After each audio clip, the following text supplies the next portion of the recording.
राष्ट्रीय स्तर पर और राज्य स्तर पर कांग्रेस पार्टी शिक्षा के बारे में गलत नैरेटिव सेट कर रही। दिल्ली में उन्होंने नीट की परीक्षा के बारे में बहुत सी बातें की, वो सारी बातें गलत साबित हुई। राजस्थान में मदन जी दिलावर के नेतृत्व में और माननीय मुख्यमंत्री भजन लाल जी के मार्गदर्शन में शिक्षा में बहुत बड़े बड़े काम हुए हैं।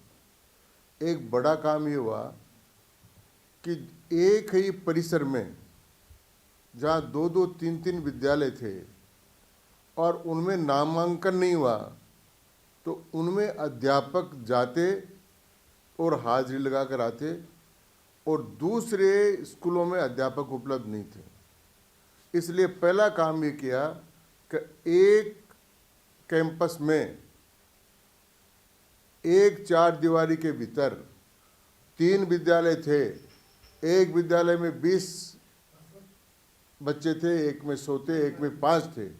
तो जिनमें 5 और 20 थे उनको 100 में शामिल कर 125 कर दिया और वो विद्यालय ठीक से चलने लग गया। ऐसे विद्यालयों की संख्या है 369, जो प्राथमिक में भी है और जो माध्यमिक में भी। कुछ को 1 किलोमीटर 2 किलोमीटर में समन्वित कर दिया गया। ऐसे विद्यालयों की संख्या 81। तो ये काम एक भी सरकारी स्कूल राजस्थान में बंद नहीं किया गया है। जिनको समन्वित किया है वो जो ही विद्यार्थियों का एडमिशन होगा उन स्कूलों को पुनः प्रारंभ कर दिया जाएगा। वो स्कूल आज भी खुले हुए हैं, केवल शिक्षा के दृष्टि से अच्छी प्रकार से चलाने के लिए उनको समन्वित किया गया है। एक बात। दूसरी बात यह है कि अंग्रेजी स्कूलों का इनका जो बार बार कर रहे हैं, जितने महात्मा गांधी इंग्लिश अंग्रेजी के विद्यालय खोले गए थे वो प्रचार के लिए थे। अंग्रेजी पढ़ाने वाले टीचर्स की एक की भी भर्ती नहीं की गई और केवल कुछ विद्यालयों के नाम पट बदल दिए। राजकीय प्राथमिक विद्यालय इस गांव का है, उसको कर दिया राजकीय महात्मा गांधी इंग्लिश विद्यालय उसी गांव का। तो इस प्रकार के जो विद्यालय खोले गए वो एक मजाक के रूप में थे, इसलिए उसको काम किया गया। दूसरी बात मैं कहना चाहता हूं कि बार बार कांग्रेस पार्टी, यहाँ के प्रतिपक्ष के नेता ने भी कहा कि आरएसएस के आदर्श विद्या मंदिर के स्कूलों को बढ़ाने के लिए काम किया गया है। कई बार ऐसे जो वक्तव्य हैं वो उपहास वाले वक्तव्य हैं, क्योंकि ये विद्यालय सारे ग्रामीण क्षेत्रों में छोटे विद्यालय हैं, प्राथमिक और माध्यमिक। वहाँ पर राष्ट्रीय स्वयंसेवक संघ की या विद्या भारती का कोई आदर्श विद्या मंदिर संचालित नहीं होता है। इसलिए ये कहना मूर्खतापूर्ण है और अज्ञान है। और बार बार किसी भी चीज़ का नाम लेने के लिए आरएसएस करने से मतलब ये एक प्रकार का पागलपन है, जो कांग्रेस के केंद्रीय नेतृत्व पर भी सवार हो गया है और राजस्थान में भी नेतृत्व पर स्वीकार हो गया है। मैं उनसे कहना चाहता हूँ कि शिक्षा में राजनीति की जरूरत नहीं है, राजनीति में शिक्षा की जरूरत है। तो वो कृपा करके पढ़ें और सीखें और इस प्रकार के अनर्गल आरोप लगाने का काम नहीं करें।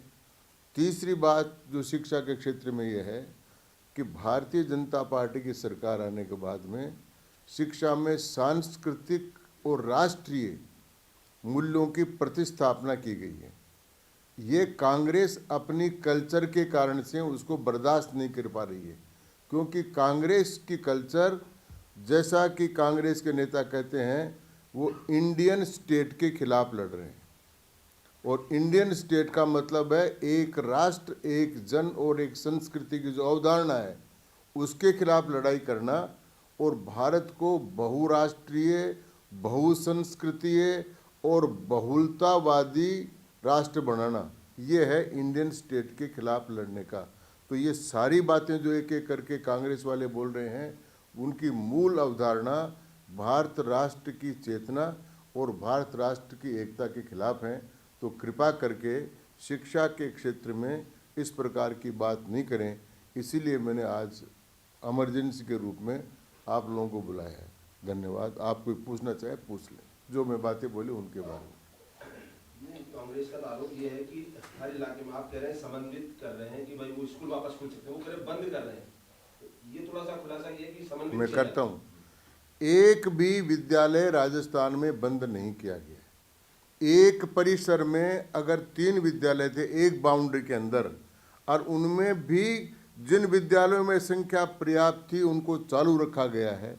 लेकिन उसी परिसर में 3 विद्यालय हो और 2 में संख्या नहीं है और अध्यापक लगे हुए हैं, तो उन अध्यापकों को भी समायोजित किया गया, उन बच्चों को भी समायोजित किया, और वो स्कूल चालू हैं। जो ही उन स्कूलों में एडमिशन होगा वो स्कूल वापस चालू रखेंगे। एक भी स्कूल बंद नहीं हुआ है। अगर स्कूल बंद करते, दूसरा 1 किलोमीटर 2 किलोमीटर पर दूर स्कूल थे तो उनको माध्यमिक में समन्वित किया गया है, ताकि उनकी माध्यमिक की जो मान्यता है कि इतने विद्यार्थी होने चाहिए वो समाप्त होकर वो माध्यमिक में नहीं रहें, कि 6ठी 7वीं 8वीं विद्यार्थी नहीं रहें और 5वीं तक रहें, तो वो वापस प्राथमिक हो जाए। इससे बचाने के लिए उनको संलग्न किया गया है। इस प्रकार से शिक्षा को बचाने के लिए काम किया गया है। और एक और मैं और याद दिला दूं कि ये सारे विद्यालय जो 1-1 किलोमीटर पर खोले गए थे, वो जब अटल बिहारी वाजपेयी की सरकार होती और सर्व शिक्षा अभियान चला था, मैं उसमें राजस्थान में शिक्षा मंत्री था, उस समय खोले हुए स्कूल हैं। और राजस्थान सरकार शीघ्र ही अभी रीट की परीक्षा कराने वाली है और 50,000 अध्यापकों को भर्ती करने वाली है। उसका कैलेंडर भी जारी हुआ है। तो जब स्कूल बंद करने होते तो मास्टरों की भर्ती क्यों करते? इसलिए